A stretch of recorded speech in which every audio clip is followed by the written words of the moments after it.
If you're running a small business, let me guess, you didn't start it because you were excited about bookkeeping. You started it to sell something, build something, serve clients, maybe grow a team. And then, somewhere along the way, the numbers started demanding more and more attention. And here's the tricky part that catches most people off guard. Accounting problems rarely blow up on day one. They creep in. It's one skipped receipt. One, I'll categorize that later. 1 month, you don't really look at the reports. And then suddenly tax season shows up, and you're staring at bank statements, trying to reconstruct an entire year from memory. That's why in this video, I want to walk you through the most common accounting mistakes small businesses make, and more importantly, how to avoid them without turning your life into spreadsheets and stress. Because sloppy books don't just mess up reports. They usually turn into higher taxes, missed deductions, cash flow surprises, and sometimes IRS letters. All right, let's jump in. Let's start with the mistake that causes almost every other mistake downstream.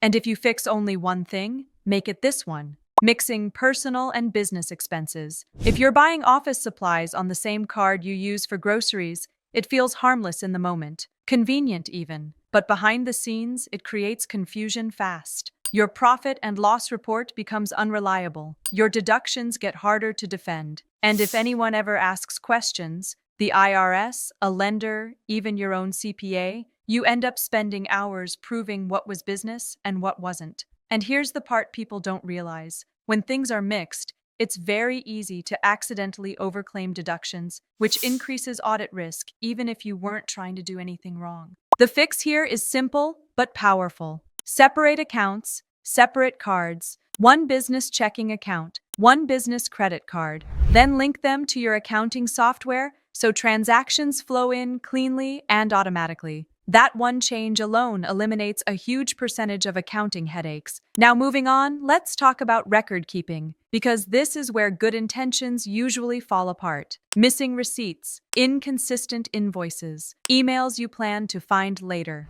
The easiest upgrade here is going digital and building a habit around it. Use a receipt app, Expensify, Shoeboxed, or even your phone camera. Snap the receipt the moment the transaction happens. Save vendor invoices in one folder. And give yourself a short weekly reset, 20 minutes, just to make sure everything is captured and categorized. Now let's talk about cash flow for a second, because this is where owners get blindsided even when sales look strong. Cash flow is timing. You can be profitable on paper and still feel broke if customers pay late or expenses hit before revenue comes in. Most business surprises are really timing problems, not performance problems. Look at what's coming in, look at what's going out, and look at when it's happening. So don't just stare at your profit number. And a weekly cash check-in can be very simple, but the common questions are: what bills are due in the next 2 weeks? What invoices are expected to be paid? And what does your balance look like if payments come in late? That one habit alone gives you control instead of reaction.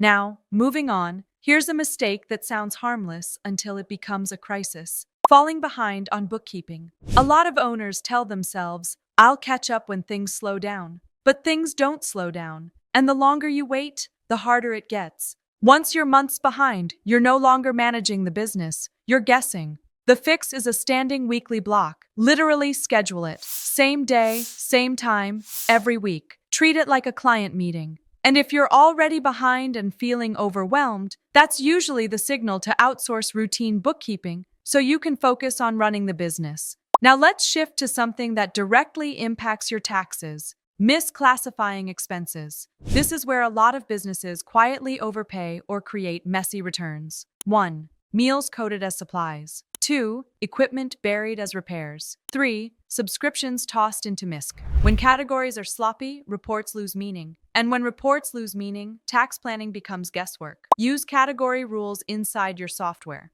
If you pay the same vendor regularly, auto-categorize it the same way every time. Then do a quick monthly review so small mistakes don't become year-long patterns. Next up, payroll. And yes, payroll mistakes get expensive fast. Misclassifying employees as contractors, missing tax deposits, filing late. These aren't oops problems. They come with penalties, notices, and sometimes audits. The clean approach is automation or outsourcing. And before labeling someone a contractor, slow down and make sure the classification actually fits. Getting that wrong can follow you for years. Now let's talk about tax deadlines, because ignoring them is basically volunteering to pay extra. Quarterly estimated payments, payroll filings, sales tax, and in Texas, things like franchise tax. Here's what most owners miss. Penalties aren't always about how much you owe. They're often about being late. Even if you plan to catch up later, the penalty clock can still run. Set recurring reminders, automate payments where possible, and do a monthly check-in to confirm everything actually went out. And while we're here, reconciliation matters.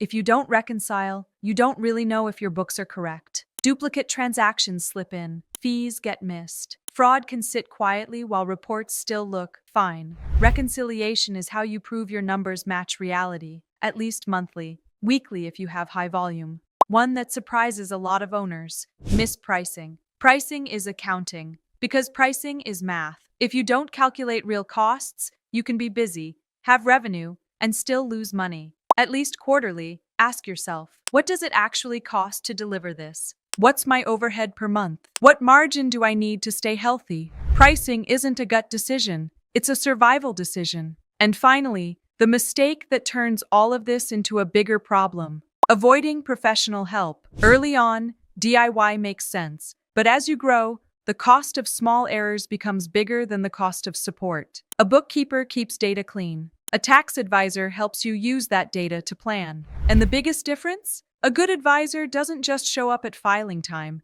They help you make better decisions during the year. But the fixes are straightforward when you do them early. Separate accounts, clean records, cash forecasting, weekly reviews, consistent categories, proper payroll, on-time filings, regular reconciliation, real pricing, and getting help before you're overwhelmed. If you want your bookkeeping and tax planning set up the right way so you can actually see your numbers, make confident decisions, and stop dreading tax season, head over to gavtax.com. We help small business owners clean up the back end so the front end can grow. Thanks for watching. I'll see you in the next video.